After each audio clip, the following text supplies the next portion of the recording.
Welcome everybody to the Red Stars' pre-match press conference. We have Julia Bianchi and Coach Petrucelli here with us. As always, if you have a question, please use the raise your hand function and I'll use it to call on you. Anybody want to kick us off? Joe, go ahead. Hey y'all, hope everything's going well. Thanks as always for the time. Julia, Joe, don't know if we've actually met in person, pleasure. Chris, if I may start with some housekeeping.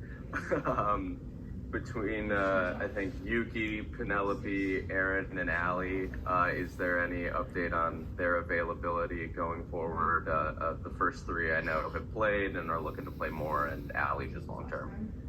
Allie's available for selection. Yuki, unrestricted.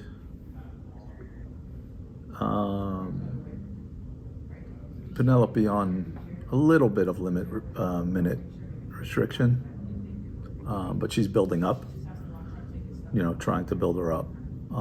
So it's sort of part of that process. Aaron is good to go.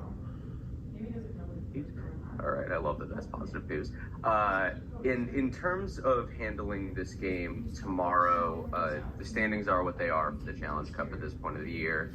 Can we expect squad rotation? Is it a time where the best 11 is going to be put out, or what is the idea going into tomorrow?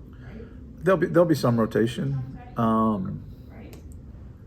but to be honest, Joe, we don't ever really talk much about standings.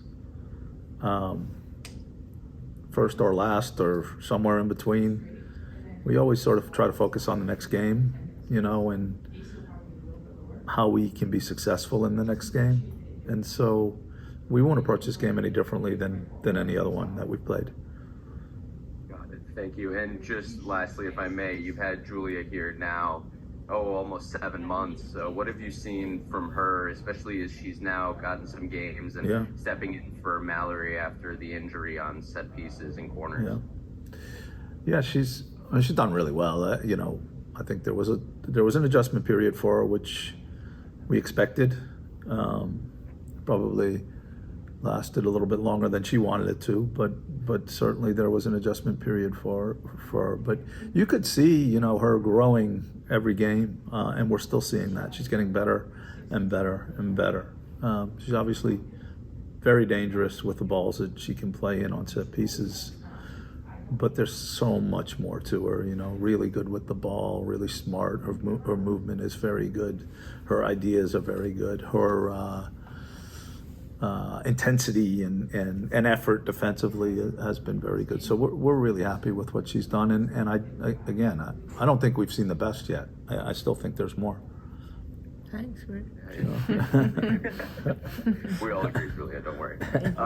Julia, I'm curious then to ask you, how you experienced this change, coming to a different country and all of that, and just, again, growing in this role out of necessity, and you've really, performed at it as well. Well, I think as Chris said, when I got here, there was a period of adjustment, and it lasted a little bit more than I was expecting. But I think it's like the process when you are in the new country. It's a different way of play. American players play a lot more like transitions. Even if we try to keep the ball, it's a lot of transitions during the game. So I think I've been trying to kind of fit in, but also keep my way of play. Yeah, we're seeing it. Don't worry, it's coming together. And lastly, for you, Julia, you're getting towards the same amount towards your career high of minutes. How are you feeling physically getting to this point of your career, and still with a good portion of the schedule to go?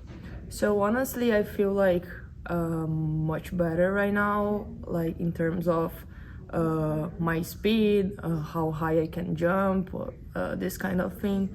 I think we're doing a really good work in here. It's a little bit different the way that they approach the physical stuff than what we do in Brazil. So I'm really happy how much I've been growing in this aspect of the game. Let me comment on that, Joe. She has embraced the conditioning and the weight training and things like that, which sometimes for a player from another country it's different, and many people don't have an open mind about it. Yep. And she's had a really open mind about it, and you can see it in her. Like she's fat, like she says, she's faster, she can jump higher, and she feels good because she's embraced that piece. I'm so happy to hear from both of you. And if I may be, if you guys could indulge me, how has your World Cup viewing experience been? Has sleep been any adjustments? Obviously, Alyssa reminding us why she's great, and then Shayna doing some amazing things for Jamaica. I'm curious how you guys have been consuming all of this. Well, certainly our focus is on those two in particular, but yeah, I mean, it's one of those things that you watch a game late in the evening, you go to bed, but you kind of leave the TV on. You wake up, you watch a piece of this, you go back to sleep, you watch a little more, then you get up early and you watch some more. So the timing is not great. Julia, if I may ask you as well, and obviously you were under consideration for Brazil, so I can imagine there's personal feelings as well watching this tournament. Yeah, I mean, next game is 5 a.m., so I'm kind of worried that I'm gonna miss it. But yeah, I'm really happy how Brazil has been performing. I think it was a really good game, the first one. They're playing the second one tomorrow. So it's nice to watch them, to watch the other national teams playing. I think it's like the big stage, so it's nice to watch it. And this World Cup's kind of unpredictable. You don't know what's going on, who's gonna win. So it's nice to watch.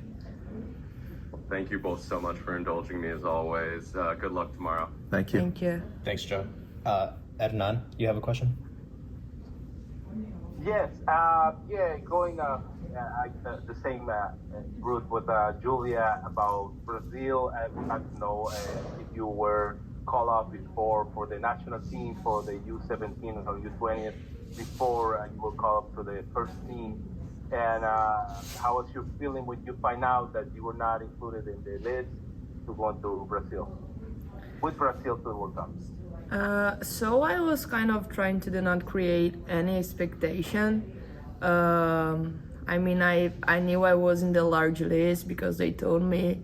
So all I had to do was like try to work hard and do my best, because I think that's the way you make the team, like just working hard. So that was what I was doing. Of course, I got sad when the list came out and I was not in there. But I was happy for the girls that made the team, and I'm really supporting them right now. And continue with this Brazilian question, sorry. They have been a lot of players that play in the National Women's Tactical League that are from Brazil. So there's a big amount of players that are currently in the World Cup that play in this league in the United States. So when you play against them, how you manage? I mean, how you feel about it, having players in this league that are in the World Cup right now? So, I mean, it's just like when we are inside the field, we are all professionals. So we know we are like everyone is trying to win the game and do their best. So I think that's the way that we deal with it. Right now we are a lot of Brazilians in this league, and I think like how this league is so competitive is what kind of brings us here. Like you go to the game and you don't know how the score is gonna be. Like it's so unpredictable, it's so competitive. So yeah, we're just like, we're professional inside the field, but outside we're still friends and we're still having a good relationship. And coach, for the game tomorrow, temperatures have been going out a little bit higher in the city of Chicago, and I wonder how's the training doing with the team, and how you manage to train when the temperature is not too high or outside. How you expect it to be tomorrow? I think tomorrow's going to be a little better, but certainly, we've adjusted some things in training, more water breaks. you know, trying to shorten some things and, you know, spend a little bit less time out in the heats. I think today will be very, very limited training, just because today's gonna be really hot, and try to get them in and out as quick as we can. Thank you. Thanks, Adnan. If there are no more questions, we'll call it there. Thanks, everyone, and I'll send a recording out shortly. Have a good day.